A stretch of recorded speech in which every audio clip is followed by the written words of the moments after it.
शमशान घाट या कब्रिस्तान, दोनों के नाम से ही मन में हल्का हल्का डर आ जाता है। ये ऐसी जगह है जहाँ इंसान को मुक्ति मिलती है, या कह सकते हैं कि ये इंसान का आखिरी सफ़र है।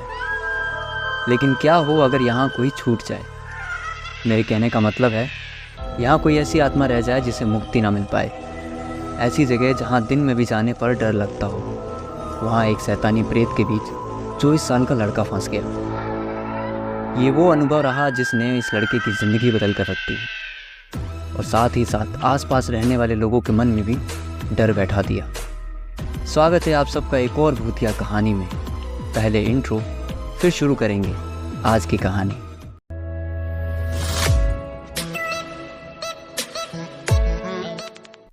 ये कहानी है 2002 की उत्तर प्रदेश के बरेली शहर से। बरेली में एक गांव था जहां एक बहुत पुराना कब्रिस्तान हुआ करता था। माना जाता है कि इस कब्रिस्तान में कम से कम 300 से ज़्यादा लोगों की कब्रें थीं। यहाँ 300 से ज़्यादा लोगों को मुक्ति दी गई थी।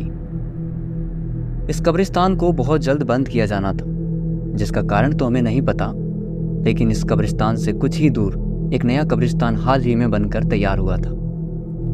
इस कब्रिस्तान में अभी थोड़ी जगह बाकी थी, इसलिए इसे कुछ समय बाद बंद करने का फैसला लिया गया। तो यहाँ के स्थानीय लोगों ने कहा कि अगर इसे कुछ समय तक और खुला रखना है तो यहाँ किसी चौकीदार को बैठाना पड़ेगा, क्योंकि पास ही बन रहे कब्रिस्तान के कुछ मशीनें, कुछ पंखे और भी कुछ चीज़ें थी जो यहाँ रखी गई थी। उनकी भी देखभाल हो जाएगी और कब्रिस्तान की भी रखवाली हो जाएगी।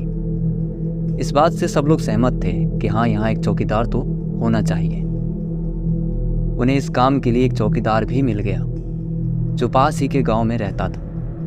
गरीब परिवार का लड़का था और नौकरी की जरूरत थी, तो उसने इस काम के लिए हाँ कर दी। ये कब्रिस्तान बहुत बड़ा था और काफ़ी घना भी। अंदर बहुत सारे बड़े बड़े पेड़ और एक छोटा सा टीन का कमरा भी था। अब से पहले यहाँ ऐसी कोई घटना नहीं हुई थी जिससे यहाँ के लोगों के मन में डर बैठ सके, लेकिन अब यहाँ कुछ तो होना था। जिस लड़के ने यहाँ चौकीदारी की नौकरी करनी शुरू की, उसका नाम उमेश था, और आज यहाँ उमेश का पहला दिन था। उमेश को बताया गया कि आपको शाम को 6 बजे तक यहाँ पे आ जाना है और सुबह 7 बजे तक आपकी ड्यूटी होगी।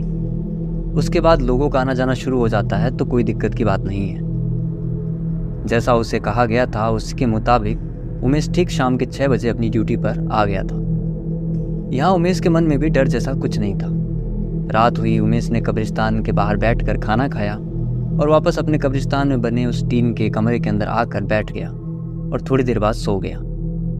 अब तक यहाँ पे सब कुछ ठीक था। ऐसा करते करते करीब 4 दिन बीत गए। सब कुछ एकदम सही चल रहा था। अब तक यहाँ ऐसी कोई घटना नहीं हुई थी जिससे लोगों के मन में डर बैठ सके।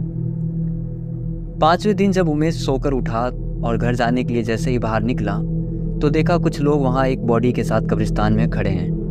उमेश बाहर आया और उन लोगों की मदद करवाने लगा। ये जो बॉडी आई थी, ये करीब 28 साल की एक लड़की की थी, और इस लड़की ने आत्महत्या की थी।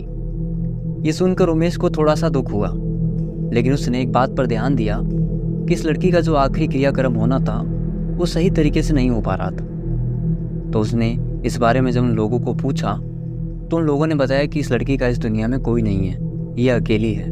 तो हमसे जितना संभव हुआ हमने किया, बाकी आगे ऊपर वाले की मर्जी। यहाँ कोई कुछ नहीं कर सकता था। जैसे तैसे उस महिला का अंतिम संस्कार हुआ। उसके बाद उसे कब्र में दफनाकर सब लोग अपने अपने घर के लिए चल दिए। उमेश भी घर के लिए लेट हो रहा था, तो वो भी जल्दी जल्दी अपने घर के लिए निकल गया। शाम को वापस उमेश अपने टाइम पर अपनी ड्यूटी कब्रिस्तान पर आ गया। इधर उधर घूमकर उसने जैसे तैसे रात के 10 बजाए, तो उमेश ने सोचा कि अब खाना खा लेता हूँ। आपको याद होगा कि मैंने बताया था कि उमेश कब्रिस्तान के बाहर बैठकर खाना खाता था, क्योंकि उसे यहाँ अंदर कुछ भी खाने पीने को मना किया गया था। रात के 10 बज रहे हैं, तो उमेश ने सोचा कि यहीं बैठकर खाना खा लेता हूँ, किसी को क्या ही पता चलेगा। उमेश को क्या पता था, बात इंसान की होती तो समझ आता। प्रेत से कैसे कुछ छुपा लोगे, और क्या पता खाने की खुशबू से प्रेत को आप तक आने का मौका मिल जाए। अब होता क्या है कि उमेश ने जैसे ही खाने का टिफ़िन खोला, तो जो टीन की छत थी उस पर एकदम से बहुत तेज आवाज़ हुई, जैसे किसी ने कोई पत्थर फेंका हो। ये आवाज़ सुनकर पहले तो उमेश डरा, फिर सोचा कि इतने सारे पेड़ हैं तो शायद कोई सूखी लकड़ी टूटकर गिर गई होगी। ये सब सोचकर वो खाना खाने लगा। हो सकता है कि ये उसे एक आखिरी चेतावनी हो जिसे उमेश समझ नहीं पाया होगा। उमेश ने अपना खाना खत्म किया और जैसे ही बाहर हाथ धोने के लिए आया, उसकी नज़र गई कि जो नई कब्र आज बनी है उसके पास कोई बैठा है। और यहाँ एकदम से किसी के भी दिमाग में भूत प्रेत जैसी कोई बात नहीं आती। उमेश ने सोचा कि शायद ये उनके कोई मिलने वाला होगा जिसे इस बात का देरी से पता चला होगा, इसलिए वो यहाँ इस वक्त अपना दुख जाहिर करने के लिए आए होंगे। उमेश ने दूर से ही उन्हें आवाज़ दी और कहा कि अरे इतनी रात को आप यहाँ क्या कर रही हो? आप कौन हो? जाइए अपने घर जाइए, आप जो भी हो सुबह आना। लेकिन वो औरत ना तो अपनी जगह से हिल रही थी और ना ही इसकी बात का कोई जवाब दे रही थी। इसने 1-2 मिनट इंतज़ार किया, पर जब कोई प्रतिक्रिया नहीं हुई तो ये उस औरत की ओर बढ़ने लगा। इसने जैसे ही एक कदम उस औरत की ओर बढ़ाया कि तभी फिर टीन की उस छत पर फिर से एक आवाज़ हुई। उस आवाज़ को सुनकर ऐसा लगा जैसे मानो कमरे में कुछ गिरा हो। उमेश जल्दी से कमरे में गया तो देखा वहाँ सब कुछ वैसा ही है जैसा वो छोड़ कर आया था। वो वापस बाहर आया तो देखा वहाँ वो औरत नहीं थी। यहाँ कह सकते हैं कि शायद यहाँ शैतानी आत्मा के साथ कोई अच्छी आत्मा भी है जो कहीं ना कहीं उमेश की मदद कर रही है, उसे उस प्रेत तक पहुँचने से रोक रही है। लेकिन ये मदद भी ज़्यादा देर तक नहीं रह पाई। अब होता क्या है कि ये रात तो जैसे तैसे बीत गई। अगली रात और उमेश जब खाना लेकर वापस अपनी ड्यूटी पर आ रहा था तो उसे कहीं से खीर मिल गई, तो वो उसे भी अपने साथ ले आया। एक तो कब्रिस्तान, ऊपर से मीठा और साथ में दूध। बस इतना काफ़ी है किसी भयानक खेल के शुरू होने के लिए। ये रात में अपनी ड्यूटी पर आया और अपना सामान अंदर कमरे में रखकर बाहर कब्रिस्तान का एक चक्कर लगाने लगा। बेशक अच्छी बात है कि इसे डर नहीं लगता, लेकिन आपको कहा था ना कि कभी कभी गलती से भी जरा सा डर लग गया तो वो डर पूरी ज़िंदगी के लिए काफ़ी होगा। थोड़ी देर में घूम फिर कर उमेश अपने कमरे में आया और खाना खाने बैठ गया। पहले खाना खाया और खाना खाने के बाद जैसे ही खीर का डब्बा खोला तभी बाहर से कुछ बहुत तेज आवाज़ हुई, जिसे सुनकर उमेश खीर का डब्बा वहीं खुला छोड़कर बाहर आकर इधर उधर देखने लगा। बाहर सब कुछ ठीक ही था। इन सब में करीब 2 से 3 मिनट ही लगे होंगे।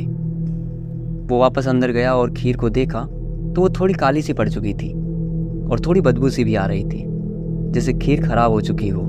लेकिन उमेश को अच्छे से याद है कि वो जब ये खीर को लेके आया था तो वो हाल ही में बनकर तैयार हुई थी। इसे बनने ज़्यादा वक्त नहीं हुआ था, फिर इतना जल्दी इसका ख़राब होना बनता नहीं है। या शायद ये भी कह सकते हैं कि खीर तो ठीक ही थी, इसे किसी और ने चख लिया था।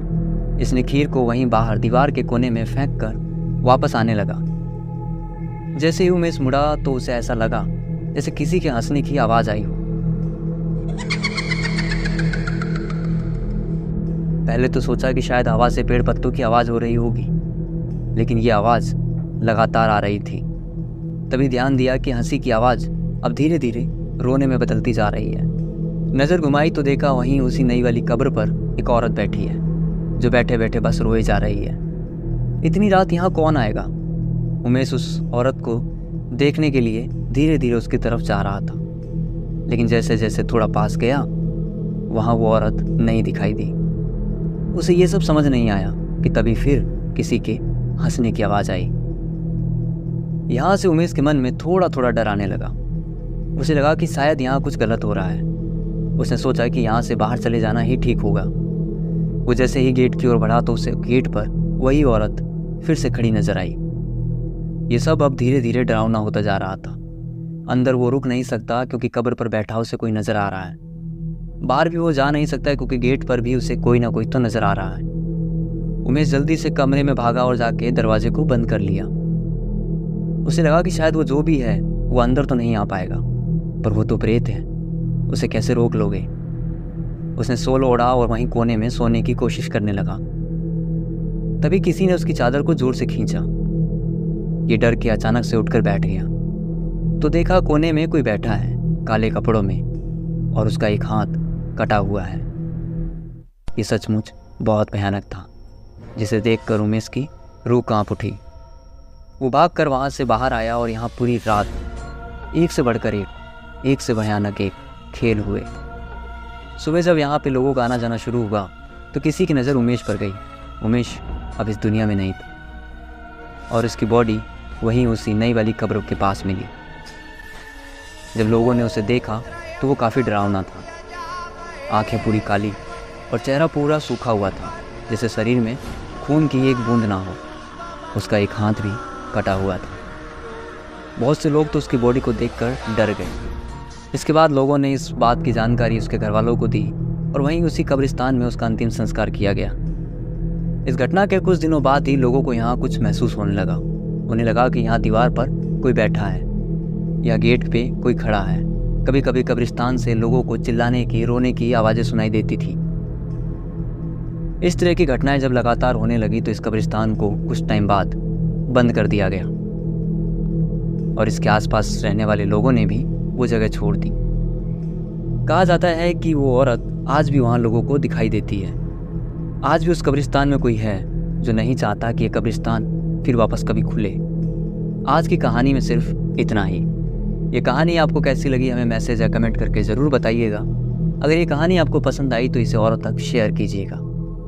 आपसे फिर मुलाकात होगी एक बार फिर एक नई कहानी या एक नए किस्से के साथ में। तब तक के लिए बने रहिए JS डायरी पे। मेरा नाम है आकाश।